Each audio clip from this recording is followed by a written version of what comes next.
Reverend Matt Maslin. Kia ora, thanks for your time today. Kia ora, thanks for having me. It is an interesting one, and there's probably a bit of a political divide on this one as to how people are thinking. Is prison for punishment? Is prison for rehabilitation? Is the overall, I suppose, long-term view of why people are in prisons is for them to be redeemed and restored to the communities they're from?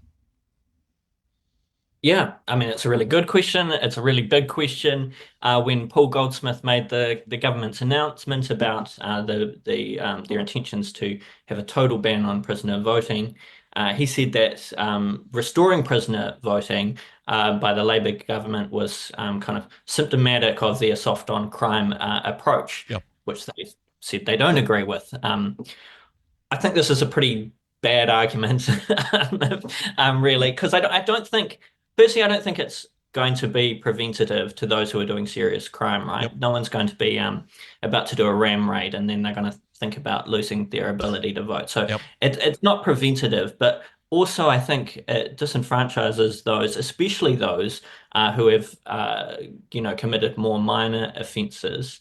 And I think the very result we want from prison is for people to realize that they are a part of society and their actions can contribute positively for others.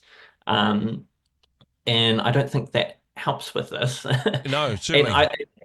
sorry. I mean, hey, I think I agree with you on most of the points, but I'm going to, I suppose, take the opposite side and push back on some of these. Some people would say, well, these people, because of the crimes that they've committed, are shown to be people of low character who are not likely to make good decisions when it comes to picking politicians.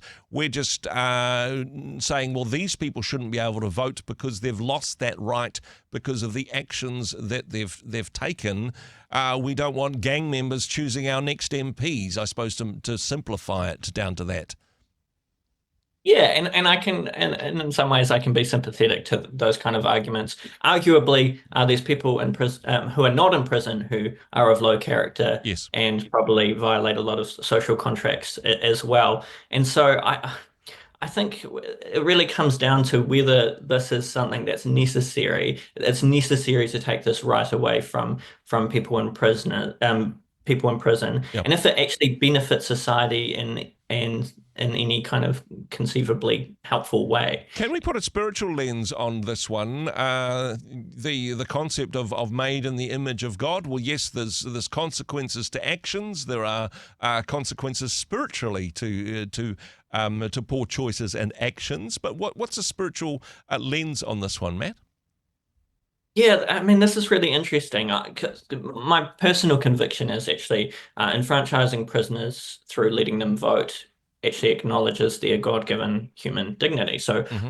Imago Dei, which apparently David Seymour's a really big fan of, so he tells us. So, hopefully, he's on board with this as well. But personally, I think that our Imago Dei it doesn't cease when we commit crime, Yeah. and I think this kind of theological value should have some bearing in these conversations about whether this is okay or not. But also I think like that kind of wider arc of scripture is towards reconciliation and restoration of all things and all peoples. And so I want to see the restoration of those in prison, not merely taking as many punitive actions against them, not least to take away their rights. When it comes to, I suppose, a biblical view of this in the ways in which different tiers of society are treated, some people would argue that there were different rights, different privileges for people in different status levels in biblical society. But honestly, if we created our society purely on what they did in the Old Testament, it would be a messier place.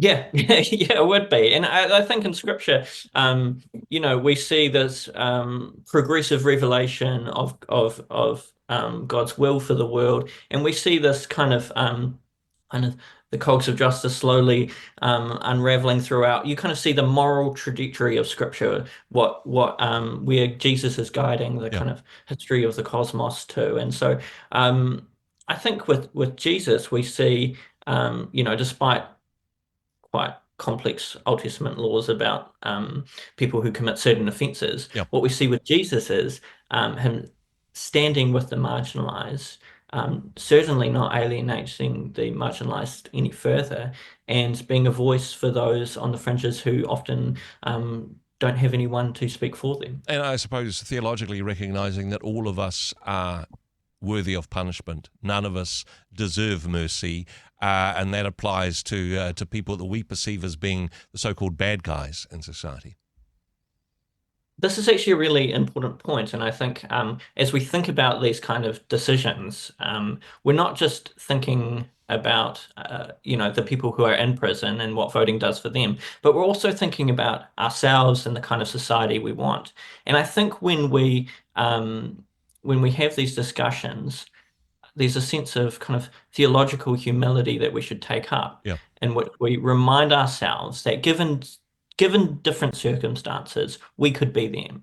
Yeah. Because people who are in prison are in this messy entanglement of yes, the misuse of personal responsibility, Yep. but also structural and systemic problems that often go back for generations. And so it's just not as simple as this person's bad and this person's good. There, but by the grace of God go I. That kind of view of things. Exactly, and I can't remember the name of the author, but someone said the dividing line between good and evil isn't between me and some other person, but it's right down the middle of each human heart. Yeah, And I think that's true.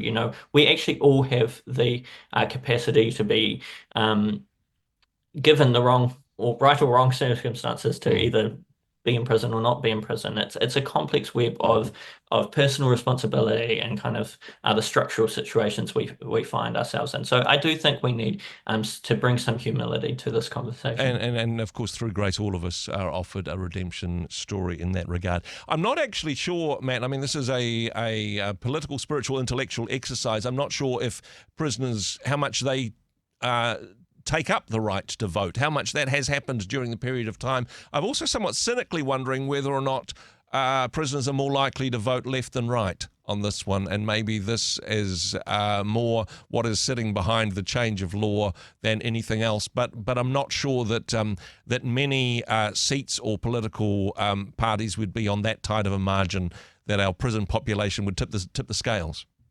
Yeah, and you're right. I think part of this is kind of a symbolic conversation. But in terms of thinking about who is in prison and who will lose that privilege, I think there's a really, really big equity issue here around, as well, for Māori specifically, who I would say are kind of quantifiably overpoliced and charged and convicted and overrepresented in these kind of statistics. And I don't think it's a good look, especially with this pretty toxic treaty conversation we've just had, to also have this other kind of issue seemingly needlessly brought forward, which will disenfranchise and Māori. ironically, the same minister, the treaty negotiations minister and the justice minister, being the same person in Paul Goldsmith. Yeah. Exactly. Yeah. I'll be a good boy. Well done. Well behaved there. And hey, I appreciate you shining a light on this and drawing this to our attention. Certainly something which I know that people will have some strong opinions on, and I welcome feedback to the show. 8168 to the number to text, be a part of the conversation there. But Matt, really appreciate your viewpoint and to kicking the conversation off on today's show. Thanks for joining us. Kia ora, thanks for having me. Hey, thanks very much for joining us in the Rhema studio. Thanks very much for watching the interview. It's kind of nice to have an audience, actually. And if you did like what you watched, then do give us a like, do give us the thumbs up. And if you'd like to see more interviews like that one, or perhaps even better, subscribe and those interviews will come straight to you. Don't forget to turn on your notifications, and we'll see you in the next one. Cheers.